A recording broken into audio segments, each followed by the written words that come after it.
Et cette conférence est également retransmise en ligne, suivie en ligne par, disons, une vingtaine de personnes.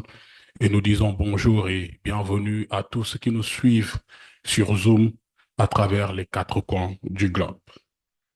Donc, sans tarder, nous allons donner la parole à Monsieur Deyneb Bey, vice-président de MTN Maintenant.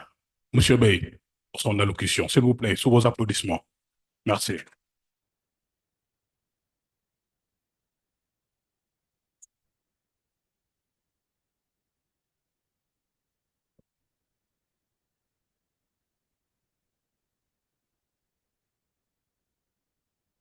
Bonjour, mesdames, messieurs, les autorités, chères transformatrices, chers transformateurs, distingués invités.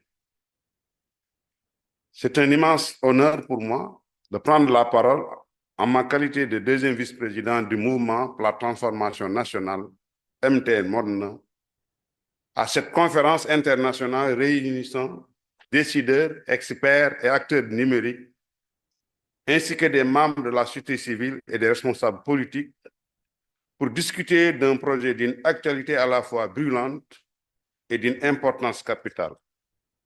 Le numérique, catalyseur du développement des pôles territoires, enjeux et perspectives. Permettez-moi avant tout de saluer l'initiative qui a permis de rassembler des experts ici et d'ailleurs pour échanger sur un thème aussi crucial. Au nom de Madame le ministre Fatou Bintouta Ndiaye, vice-présidente empêchée, je voudrais ici, du haut de cette tribune, féliciter Seydou Baba Touré, secrétaire national chargé de l'éducation, de la formation et de l'innovation technologique, ainsi que l'ensemble de ses collaborateurs, notamment Amadou Daf, chargé de l'organisation pour avoir réussi l'énorme défi d'organiser cette conférence. C'est une première depuis l'avènement de la troisième alternance. En effet, au niveau du MTN Modena, le numérique est considéré comme un puissant levier qui doit transformer notre pays, sa gouvernance et son économie sans plus tarder. D'ailleurs, le chef de l'État ne s'est pas trompé en identifiant dans les référentiels des politiques publiques le Sénégal 2050, Agenda national de transformation, 4 grands axes stratégiques devant transformer notre pays dans les 25 prochaines années.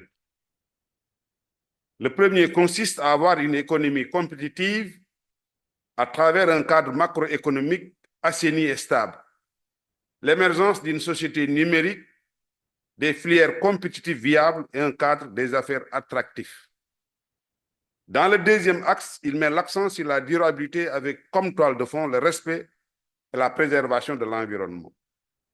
Le troisième, lui, insiste sur le renforcement de notre capital humain et l'équité sociale. Enfin, le dernier met le focus sur la gouvernance et l'engagement africain. En concluant son discours, il considérait ce document comme étant notre boussole, j'allais dire notre veille de Mécom, et appelait prestement à la réinvention de notre destin commun. Dans le dispositif de mise en œuvre de cette vision, 3 étapes clés sont ainsi prévues: le redressement, l'impulsion et l'accélération. Proactif, le MTN Modena avait très tôt compris la nécessité d'organiser des séries de conférences, voire des productions scientifiques, pour éviter de subir le mantra académique, le mantra médiatique et cacophonique déclarant déjà effective notre transformation systémique. La conférence de ce matin est inscrite dans ce registre. Nous savons tous que les territoires, qu'ils soient urbains et ruraux, sont confrontés à de nombreux défis. Ces défis sont souvent liés à l'accès, à l'éducation, à la santé, aux opportunités économiques. Le numérique représente aujourd'hui une chance unique de surmonter ces obstacles et de promouvoir un développement équitable et inclusif. L'érection des pôles territoires est une merveilleuse trouvaille permettant l'accès de tous les citoyens aux mêmes opportunités. Cette vision ambitieuse est claire d'intégrer le numérique dans la stratégie de développement de chaque territoire est à saluer. Dans cette vision, il est crucial de garantir l'inclusion numérique en formant les citoyens à l'utilisation des outils numériques tout en créant des écosystèmes, des startups et d'innovation dans chaque région. Nous devons former nos jeunes générations au métier du numérique pour préparer un avenir dans lequel les pôles territoires deviennent des centres dynamiques de développement économique et social. Le numérique doit également être un instrument pour renforcer la bonne gouvernance, accélérer la transparence et favoriser une participation citoyenne active. Le numérique nous donne aussi la possibilité de rapprocher les citoyens des décideurs politiques, de les impliquer dans les processus de décision locale et de rendre les services publics plus efficaces. Toutefois, tout n'est pas encore acquis.